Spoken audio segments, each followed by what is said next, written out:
예, 주님의 기도로 시작을 하겠습니다. 성부와 성자와 성령의 이름으로 아멘. 하늘에 계신 우리 아버지의 이름이 거룩히 빛나시며 아버지의 나라가 오시며 아버지의 뜻이 하늘에서와 같이 땅에서도 이루어지소서. 오늘 저희에게 일용할 양식을 주시고 저희에게 잘못한 일을 저희가 용서하오니 저희 죄를 용서하시고 저희를 유혹에 빠지지 않게 하시고 악에서 구하소서. 아멘. 성부와 성자와 성령의 이름으로 아멘.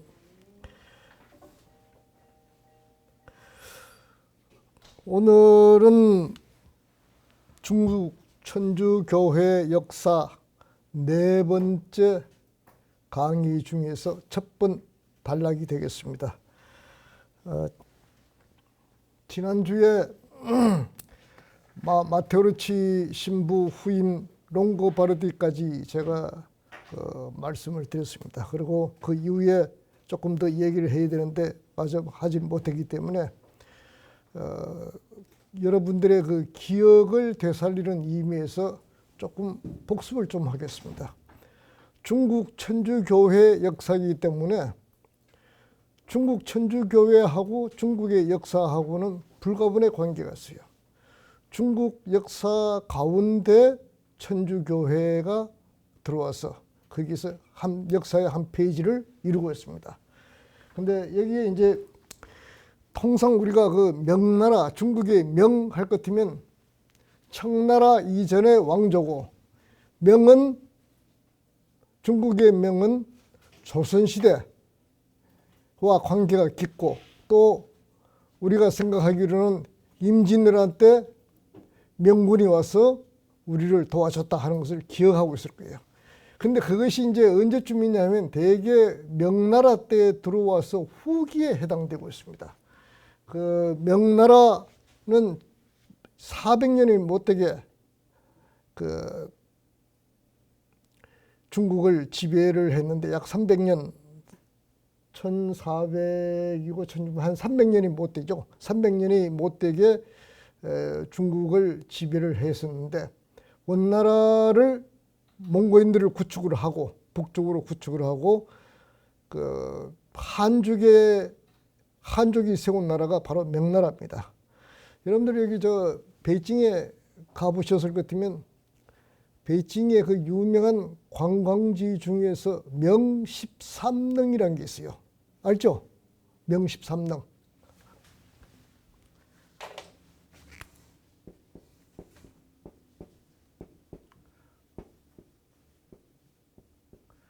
여기 13이라는 숫자는 황제 무덤 숫자입니다.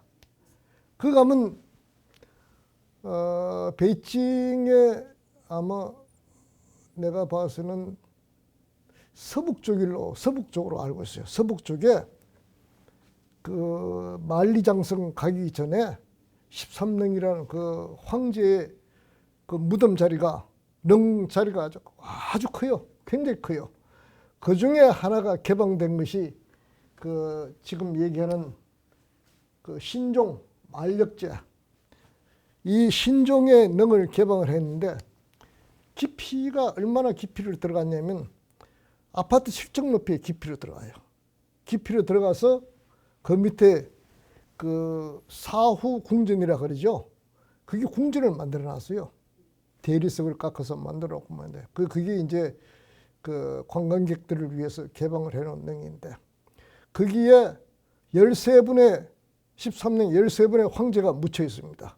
그런데 그 명나라 전체 황제가 몇 명이냐면 16명입니다. 16대까지 있죠. 맨 마지막 황제가 사종 숭정제라고 그러는데, 지난 시간에도 제가 얘기했습니다만은 1644년도에 그 자금성이라고 있습니다. 중국의 그 자금성, 궁궐이 있어요. 그 중국 사람들 요즘은 고궁이라고 그러는데, 그 자금성 북쪽에 경산공원이라는 게 있어요. 거기에 옛날에는 거기가 후원의 매산이라고 그렇게 하게 됐는데 그 자금성을 만들면서 그다음에 그 옆에 호수들이 있어요. 북해, 뭐 중해, 남해에서 요새 중남해라고 해가지고 공산당 본부가 들어있는 그런 지역인데 그 인공 호수를 빼면서 그 호수에 흙을 모아가지고 궁궐이 이렇게 궁전이 네모반듯하게 있어요. 이 뒤에 산을 하나 만들었습니다. 이 가산 산을 만들 이게 경산입니다. 경산.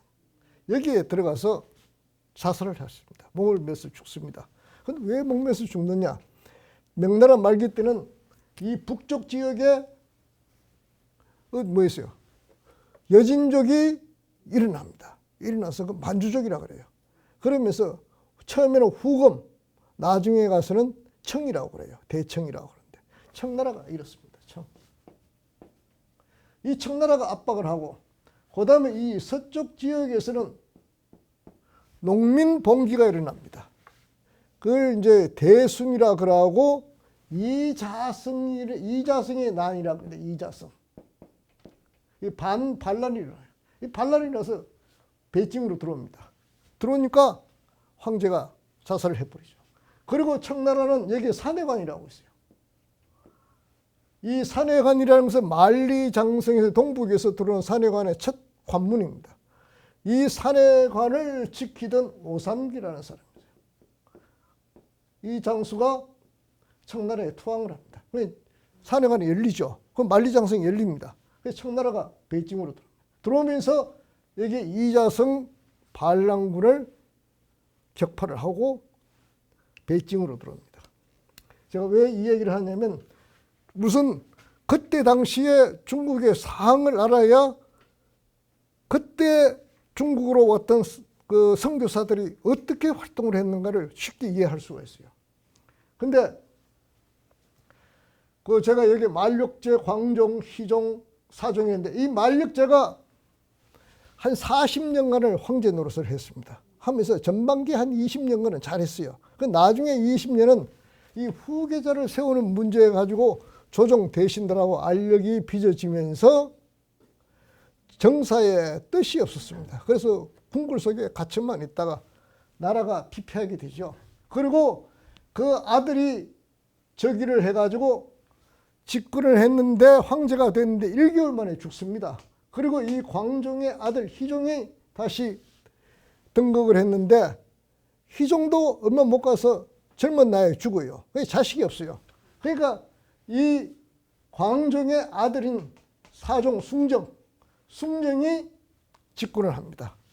집권을 해서 황제 위에 오르면서 그 명나라를 다시 부흥을 시키려고 노력을 하는데 그 뜻대로 안 되죠. 나라는 이미 기울어져 가고 반란은 도처에 일어나고 관리들은 부패하고 북쪽에서부터 다시 다른 민족들 일어나고 해서 나라가 망하죠. 그 시점에 이제 그 만력제 말년에 1600년도에 마테오리치 신부가 베이징으로 들어가죠. 베이징으로 들어가고 그 다음에 11년도에 베이징에서 사망을 하고 선종을 하고 그 다음에 그 후임자 롱고베르디가 그 마테오리치 신부의 후임 회장이 됩니다. 그러면서 중국 천주교회를 이끌어가게 됩니다. 그런데 여기에 이제 들어왔던 그 선교사들이 명나라 황제의 신임을 얻게 됩니다. 처음에 들어서 신임을 얻게 되는데 어떻게 해서 신임을 얻게 되느냐 하면 바로 그 요즘 우리 말하자면 그 기상대 그다음에 우리 관상대라 하면 기상대라 그러는 그저 기상대라 그러죠. 기상청. 이 기상청입니다.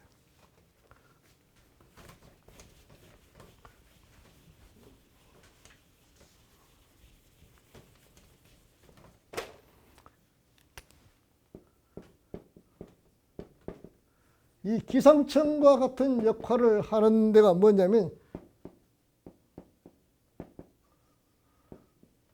그때 당시는 험청감이라 그러기도 역국 처음에는 역국이라서 달력을 만드는 그런 부서입니다. 그런데 중국인 음력을 사용하죠. 음력.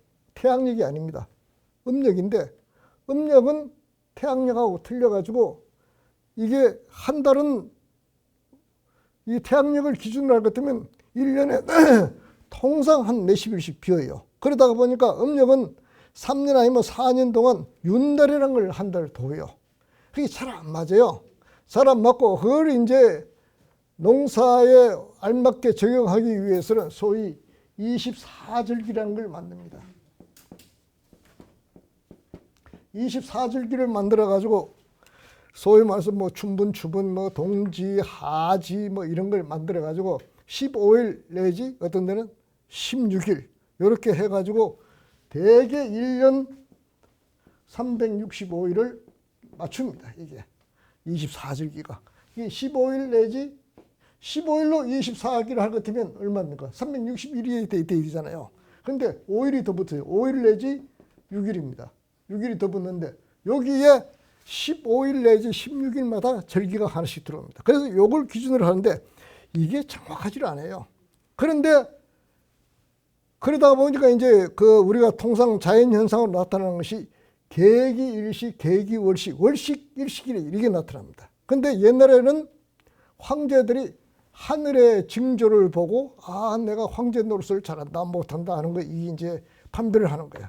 그런데 이 역국에 있는 중국 관원들이 정확하게 이걸 못 맞추는 거예요. 언제 일식이 일어난지, 언제 월식이 일어난지, 언제 월식에서 벗어나는지 이걸 잘 모르는 거예요. 그러나 태양력을 기준으로 하고 현대의 그 전체 운행에 관해서 지식이 있는 선교사들은 이걸 정확하게 맞추는 거예요. 그러다가 보니까 지난 시간에 제가 얘기를 했습니다만 중국의 3대 천주교 그 기둥이 있어요. 시광치, 서광계, 그 다음에 이지호, 이지조, 그 다음에 양정균 이 세 사람인데 여기에 시광치, 서광계라는 사람이 선교사들을 역국으로 추천합니다. 그러면서 그게 이제 롱고바르디하고 그 다음에 이제 조금 뒤에 나옵니다만은 테렌티우스, 그 다음에 뭐 이런 사람들이 역국으로 들어가고 그 다음에 판토아도 거기에 들어갑니다. 판토아는 그 마테오 리치의 유력한 조수였죠. 보좌관이었습니다. 보좌관인데 마테오 리치가 선종을 할 당시 그 자기 곁에서 자기를 한 10여 년 보좌를 했던 그 판토아 신부를 후계자로 선정을 안 하고 저쪽 광주 우리 말하면 여기서 한 몇 천리 떨어진 그 광주에서 선교 활동을 하던 롱고바르디를 후계자로 선정을 하죠. 선정을 하는데 지난 시간에 제가 잠깐 언급을 했습니다만은 그 중국에 들어온 예수의 사람들은 예수의 선교사들은 대부분이 포르투갈 사람들이고 그 다음에 이태리 사람들입니다. 마테오 리치도 이태리 사람이죠. 그 다음에 보교권 관계 가지고 처음에 얘기를 했죠. 보교권을 행사를 하는데 포르투갈은 중국하고 이게 인도, 일본 뭐 이쪽 지역에 대한 보교권을 행사를 합니다. 마카오를 비롯해서. 그 다음에 스페인은 어디에 보교권을 행사해서 남아메리카, 그 다음에 필리핀. 그런데 공교롭게도 이 판토아 신부는 어디 사람이겠어요? 스페인 사람입니다. 그래서 우리가 통상 막 그러지는 않았겠지만은 그 스페인 사람을 마테오 리치가 스페인 사람을 싫어해가지고 뭐 했지 않느냐 뭐 그런 얘기가 있습니다. 그런데 그렇게 했는지 안 했는지는 모르죠.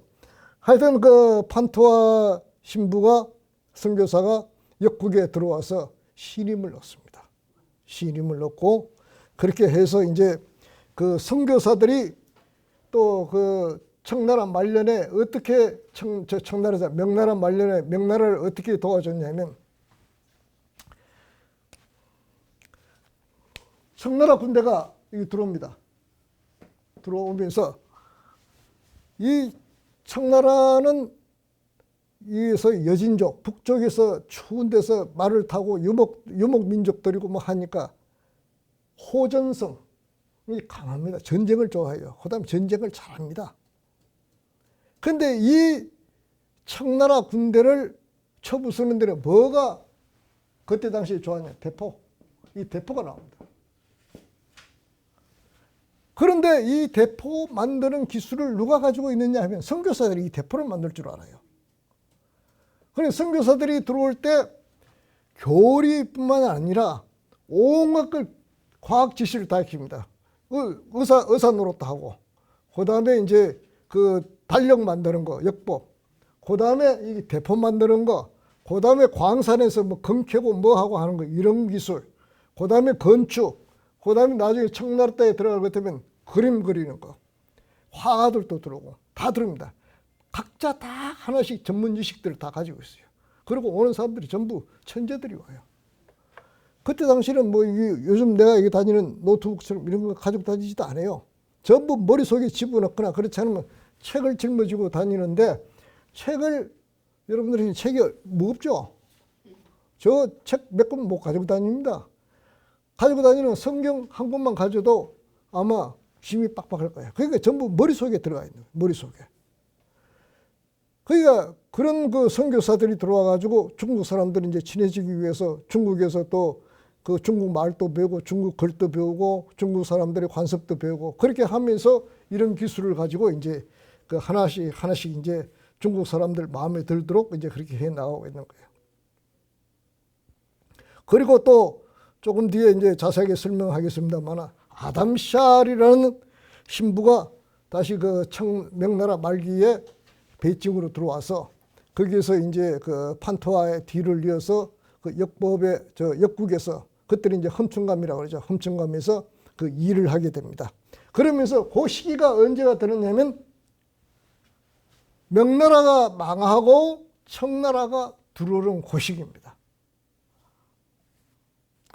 근데 그 시기에 넘어가기 전에 이제 판토아에 대해서 제가 잠깐 얘기를 할 것 같아요. 판토아 신부는 아까 제가 얘기를 했지만은 1572년생이고, 그 다음에 그 병으로 해서 일찍 선종을 했습니다. 선종을 했는데, 그 1596년도에 몽고바르디하고 같이 그 마카오에 도착을 했습니다. 도착을 해가지고 1600년도에 난징에서부터 그 마테오리치 신부를 수행하기 시작해서 마테오리치 신부가 죽을 때까지 그 거의 가장 그 유력한 그 조수가 됐죠. 그리고 이 판토아 신부는 그 역법에 정통하고, 그 다음에 조각에도 일가견이 있었다고 그래요. 그 다음에 또 그 우르시스하고 같이 합해가지고 그 역법 수정하는데 수정 작업에도 참가를 했고, 또 그 칠극이라는, 칠극 여기서도 배우죠. 예, 칠극이라는 그 책도 저술을 했습니다. 저술을 했고, 그 다음에 중국 사람들이 이 칠극을 보고, 아, 우리 육아에서 강조하는 것과 어쩜 이렇게 논리적으로 똑같으냐 해가지고 중국 사람들이 탐복을 했고, 우리 그 선조들도 이 칠극을 읽고 상당히 감동을 했다고 그런 얘기를 하고 있습니다. 그리고 1616년도 지난 시간에 제가 얘기를 했습니다만은 이 교난이 일어납니다. 교난, 남경 교난이라고 하는데 난징이라고 하죠. 난징. 이 교난이 일어날 때 만력제가 그 마카오로 추방을 합니다. 추방을 하는데 중국을 떠나라고 그러죠. 중국을 떠나라고 하는데 이 판토아 신부는 중국을 떠나지 않고 마카오에서 체류하다가 병으로 선종을 하게 되죠. 그리고 또 이 판토아 신부 다음으로 또 그때 명나라 말년에 또 그 상당한 활약을 했던 사람이 트리고라는 사람이 있어요. 트리고.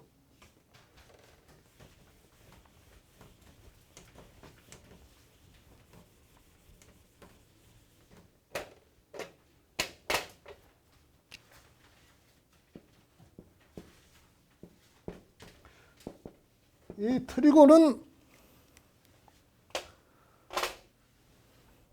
트리고 선교사는 출판업자예요. 출판업자. 책을 펴내는 사람입니다.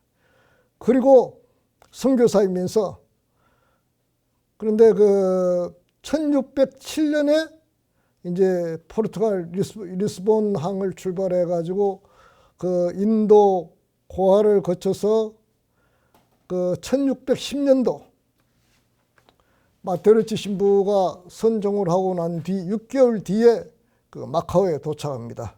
그리고 자오칭, 그 광동이죠. 광동 자오칭을 거쳐서 난징을 거쳐서 중국에 들어오게 되는데, 그는 그 트리고는 그 마카오에서 이제 중국어를 배우고, 그리고 그 항저우에 들어와서 이제 영은사라는 곳에서 첫 그 미사를 거행하면서, 이 당시에 제가 늘 자주 얘기합니다만은 그 리츠자오, 그 이지조, 그 다음에 양정균, 이 사람들하고 항저우에서 만납니다. 만나가지고 그때 당시에 불교 신자였던 양정균, 중국말 양팅쥔에게 그 종교 교리를 가지고 서로 토론을 하면서, 그때 양팅쥔이 이 트리고의 논리 정연한 얘기를 듣고 불교 신자였는데 천주교로 개종을 하면서 세례를 받습니다.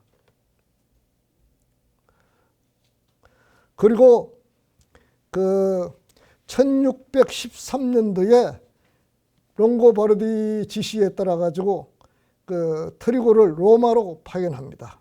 로마로 파견해서 여기서 그 중국 선교 활동을 위한 그 종무에 관해서, 종교 업무에 관한 보고를 교황께 드리고, 그리고 거기에 대해서 자금도 수집하고 자금도 모집하고, 그 다음에 책들을 많이 가지고 와요. 그리고 선교사들 22명하고 해가지고 다시 중국으로 들어옵니다. 그런데 22명의 선교사들 중에서 대부분이 중간에서 죽거나 그 다음에 인도에서 체류하거나 해서 불과 서너 명이 마카오에 도착을 합니다. 마카오까지 올 것은 중국인 다 왔죠. 마카오가 어디냐 하는 거 제가 지난번에 한번 설명을 들은 적이 있죠. 중국이 이렇게 생겨가지고 이쪽으로는 그 베트남이죠. 베트남이고, 여기가 홍콩입니다. 홍콩. 여기가 광동성이에요. 맨 남쪽에. 홍콩 바로 옆에 여기 마카오가 있습니다. 중국 사람들이 이걸 아오몬이라 합니다. 오몬이라고 합니다. 오몬. 왜 마카오라 했던가 하는 건 지난번에 한번 말씀드린 적이 있을 거예요. 포르투갈 사람들이 여기 와가지고 여기가 들어오면 여기 어디요? 그러죠. 그러니까 거기에 마카오에 있는 사람이 마그라면 마씨의 그 사당이 있는 지역이라 여기 마그 지역입니다 했지. 그랬더니 그걸 이제 마카오로 알아듣고 여기가 마카오로 굳어진 거예요. 중국 사람들은 오문이라고 합니다. 아오문. 여기 이제 홍콩. 여기 거리가 50km. 요새 다리가 나아졌죠. 이게 마카오에 들어옵니다. 마카오는 명나라 때 포르투갈 상인들이 와서 자꾸 대륙에 들어와서 뭐 하니까, 야, 너 오지 말고 여기 주위인데 요 밑에 요만한 땅을 조그마한 거 섬이 있으니까 너 거기서 장사하고 너 거기서 있어라. 대륙은 들어오지 마라. 해가지고 명나라에서 포르투갈 상인들한테 떼준 거예요. 그때 당시 식민지가 아니었어요. 이렇게 너 여기 와서 살아라 하고 그냥 한 거예요. 그래서 거기 마카오까지 도착을 하게 되면 선교사들이 도착하면 마카오에서부터 중국에 관한 중국어, 그다음에 중국의 풍습 여러 가지들을 이제 배우면서 그 적응 기간을 갔다가 나중에 다시 대륙으로 들어갈 기회를 잡죠. 근데 이때 트리고도 들어와서 중국에 들어와서 무엇 때문에 했냐? 지난번에 제가 조금 전에 말씀을 드렸듯이 대포 만드는 기술자로 해가지고 또 들어갑니다. 들어가는데 이 트리고는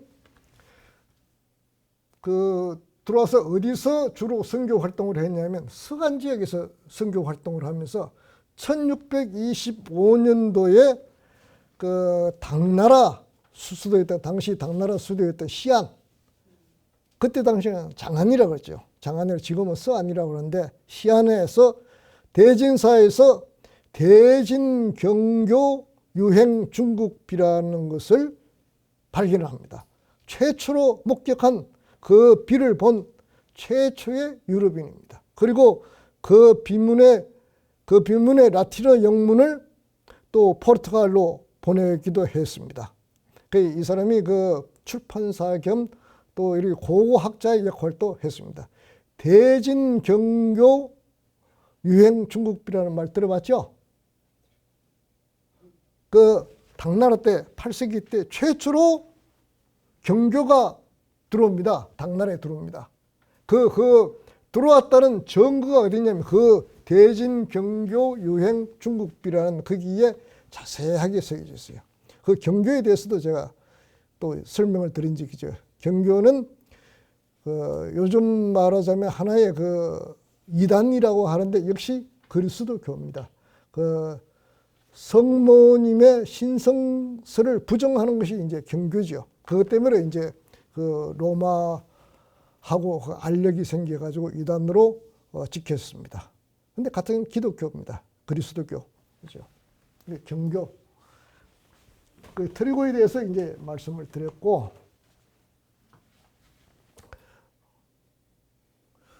그 다음에 이제 또 우리가 주의해야 될 것이 도미니코 회하고 프란치스코 회가 성회가 이제 중국에 들어옵니다. 도미니코는 주로 이제 그 스페인 지역에서 아까 얘기했듯이 보교권에서 땅을 지구를 갖다 이렇게 두 개를 나눠줬다 그랬죠. 남아메리카 지역, 아메리카 대륙은 스페인이 주고, 그 다음에 아시아 지역에 있어서 가지고도 그 필리핀을 도미니코에다 스페인에다가 줬습니다.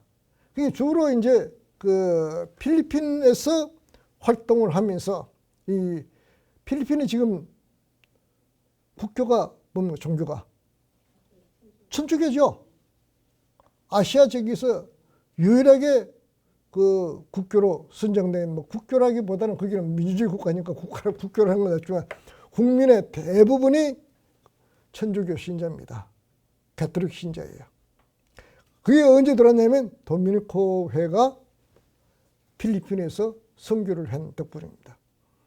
근데 이 도미니코 회가 필리핀에서 선교를 할 때 어떻게 했느냐?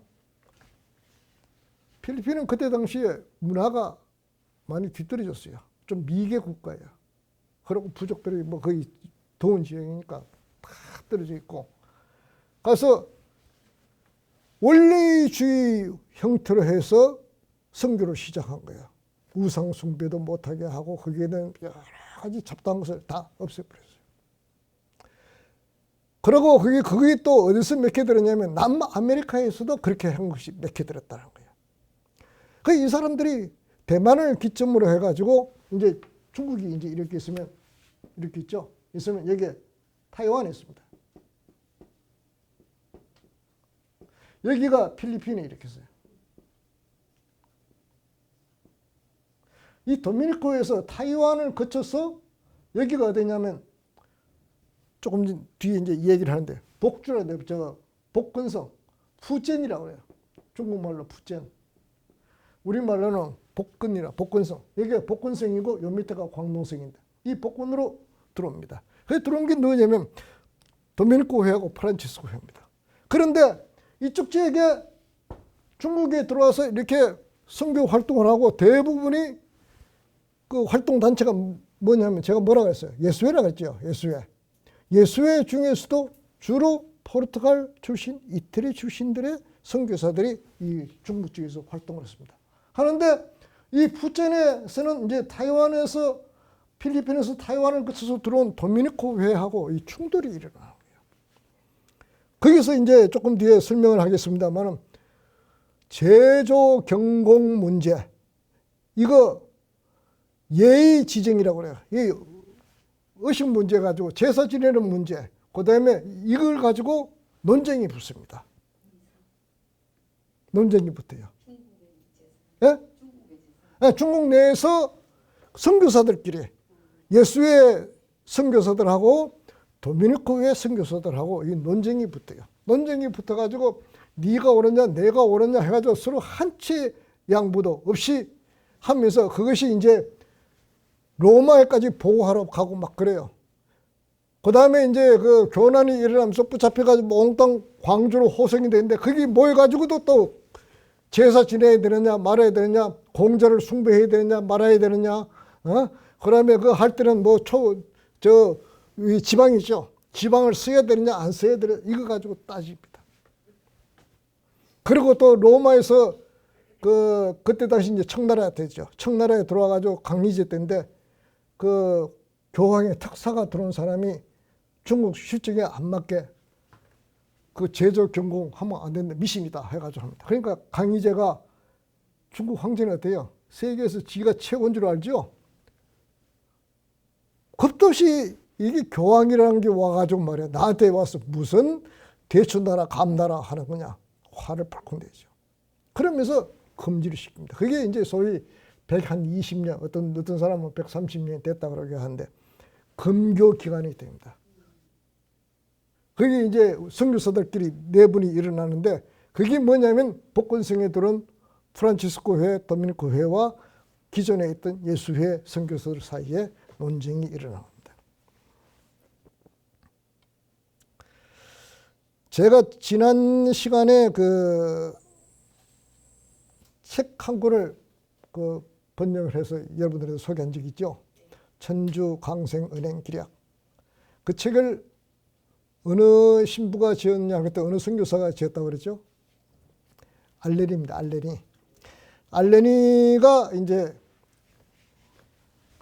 내일 내가 또 여기 와서 그 알레니 중국 선교와 천주 강생 은행 기략이라는 그 제목을 가지고 좀 그 강의를 하도록 되어 있어요. 그런데 잠깐 얘기를 하게 되면 지금 제가 자꾸 얘기를 하니까 이게 뭐가 어디쯤 왔는지 이제 잘 안 잡히는데 우리가 이 역사를 공부를 하거나 뭐 할 때 개념 잡는 게 참 중요해요.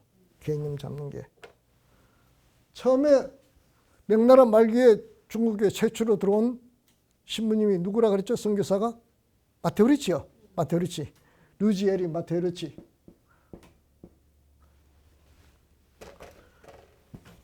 우리가 통상 그 애칭으로 리치라고 합니다. 리치 다음에 롱고바르디, 판토아.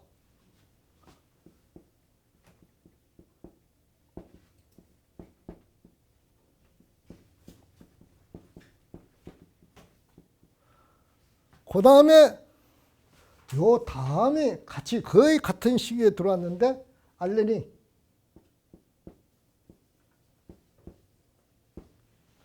그 다음에 요 다음에 누구 여기 뭐 제가 아까 얘기했던 저 트리곤이 알레니 들어오고 그 다음에 여기 아담 샤리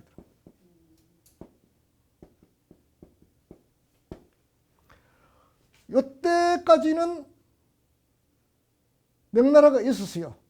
요때도 명나라가 있었고 그 다음에 알레니가 청나라 군대가 들어와서 베이징을 점령했다 했더니 알레니 신부가 명나라를 도와주러 가겠다 해가지고 복건성에 있다가 가다가 베이징이 점령당했다 했더니 다시 돌아왔어요. 복건성으로 돌아와가지고 거기서부터 피신 생활을 합니다.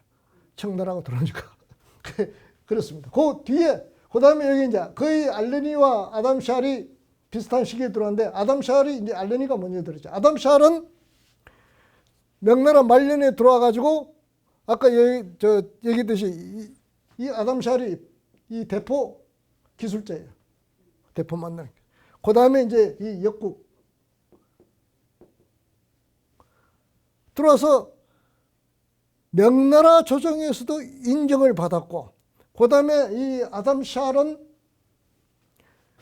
그때 그 두올건이라고 그 습정왕이 있는데 두올건이 군사를 거느리고 들어오면서 방을 붙였어요. 이렇게 방을 붙였어요. 지금부터 3일 동안 말미를 준다. 베이징 시내에 있던 전 외국인 관료 뭐부터 시작해서 전부 철수해라. 그 이후에 붙잡히는 전부 능지처참을 한다. 공고를 붙였어요. 그런데 아담 샬은 그때 당시 이제 명나라에서는 그 천주교 가톨릭이 인정을 받았다고 그랬죠. 받아가지고 있으면서 그 마테오리치 신부한테 지금에 있는 그 북경의 남당의 북경에 이제 그 네 개의 그 유명한 그 성당이 있는데 그게 남당에 있는 부지도 하고 뭐 하고 이렇게 하는데 그 이후에 있는 사람들이 다시 이제 그걸 크게 개축을 해가지고 남당이라는 성당을 크게 짓습니다. 근데 이 그쪽 지역에 이 천문학에 관한 서적, 그 다음에 다른 과학기술 서적, 이런 것들, 기기들 같은 걸 쫙 전시해 놓고 두울거리 들어오니까 거기에 대해서 설명을 합니다. 이런 기술이 있고 이렇게 좋다 하면서 부얼건한테 인정을 받습니다. 이 아담 샬 때문에 청에 인정을 받아서 선교사들이 베이징에 그대로 거주를 하게 됩니다. 그리고 이 아담 샬은 독일 사람. 근데 이제 제가 천주광생은행 기리학을 이제 이렇게 번역도 했고, 그다음에 또 하고 있는 것이 이 아담 샬 신부가 지은 주교 연기라는 게 있어요. 주교 연기라는 책이 있는데, 주교라는 말은 주님의 가르침이라는 뜻이에요. 우리 저희는 그 교구장 주교 그게 아니고, 거의 이제 그때 당시는 천주교를 주교라 그랬어요. 주교라 그러고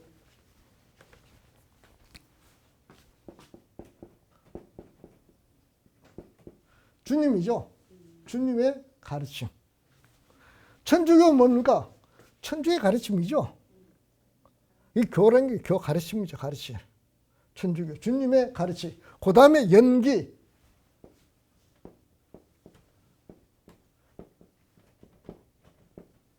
이 연기. 연이라는 것은 인연. 불교 용어예요. 연기가. 그런데 이게 이 주교 연기를 볼 것 같으면 아담 샬 신부가 불교의 유네스리라든지 뭐 여기에 대해서 신랄하게 비판을 해요. 어떻게 윤회라는 게 그런 엉터리 같은 그런 게 있느냐. 그러고 그 영혼이 이쪽으로 갔다 저쪽으로 갔다가 어떻게 하느냐. 어떻게 짐승이 됐다가 뭐도 하느냐 하는 거 아주 조리 있게 아주 합니다. 근데 그것이 이제 그 연기, 인연에 따라서 사람들이 일어났다가 한다. 그래서 그러면 주님의 가르침에 그 권한이 어떻게 해서 일어났느냐 하는 것을 갖다 설명한 것이 연기라고 했어요. 연기. 근데 그건 이제 조금 있다가 다시 이제 다음 시간에 제가 설명을 드릴 거고, 이제 일단은 이런 게 있을 것 같으면 리치가 1세대, 그 다음에 여기가 2세대, 그 다음에 여기가 아담 샬 시대가 3세대, 이 청나라에 들어옵니다. 이렇게 개념을 잡으실 것 같으면 이해가 됩니다. 중국에서는 그때 당시에 명나라 말기, 청나라 초기. 그리고 청나라 초기 했다 해가지고 그 큰 대륙 내에서 명나라가 완전히 없어진 게 아닙니다. 강희제에 들어와서 비로소 중국 전체가 청나라로 거의 통일이 돼요. 그리고 그 이후에 이게 아까 얘기했던 이 타이완 같은 경우에는 정성공이라는 사람이 명나라 유신들이 가가지고 거기에서 반청 활동을 하죠. 굉장히 오래 갑니다.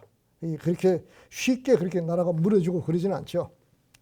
그리고 이제 잠깐 알레니에 대해서 이제 제가 설명을 하고 이번 시간을 끝내도록 하겠는데, 알레니 신부는 1610년도에 이제 마카오에 도착을 했죠. 도착을 해가지고 거기서부터 베이징, 카이펑, 그다음에 난징 이쪽 지역으로 다니면서 했고, 1620년도부터 산시 지역에 들어갑니다. 그러다가 1623년에 이제 남쪽으로 다시 내려와요. 내려오면서 장수, 상수 이런 데서 있다가 1625년도부터 이 복건성에 들어옵니다. 1625년도부터 들어오면서 여기서 대개 한 20여 년을 이 복건성에서 선교 활동을 하고, 그 다음에 25건의 저서를 냅니다. 그 중에 한 권이 뭐냐 그랬더니 천주광생은행 기략이라고 하고, 그리고 그 중국에서 선교사들이 그 아주 한어에 능통하고 중국 사람들도 존경하고 그런 분이 세 분이 있어요. 세 분이 있는데 하나가 리치입니다. 마테오 리치. 한 분이 알렌입니다. 마지막 한 분이 누구겠어요? 아담 샤알입니다. 그 중에서도 이 알레리는 우리 신부님도 늘 얘기하지. 뭐라 그럽니까? 설의 공주라 그러죠. 설의 공자.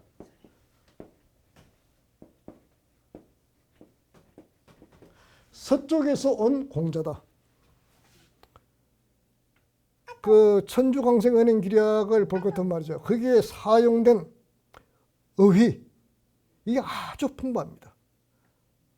그리고 그 한어에 대해서는 오히려 리치보다도 더 능통했다 하는 평가가 있습니다. 그래서 설의공주라는 그 호칭 명칭을 얻고 있죠. 자, 이번 시간은 여기까지 하고 다음 시간에 다시 마지막 강의를 이어가도록 하겠습니다.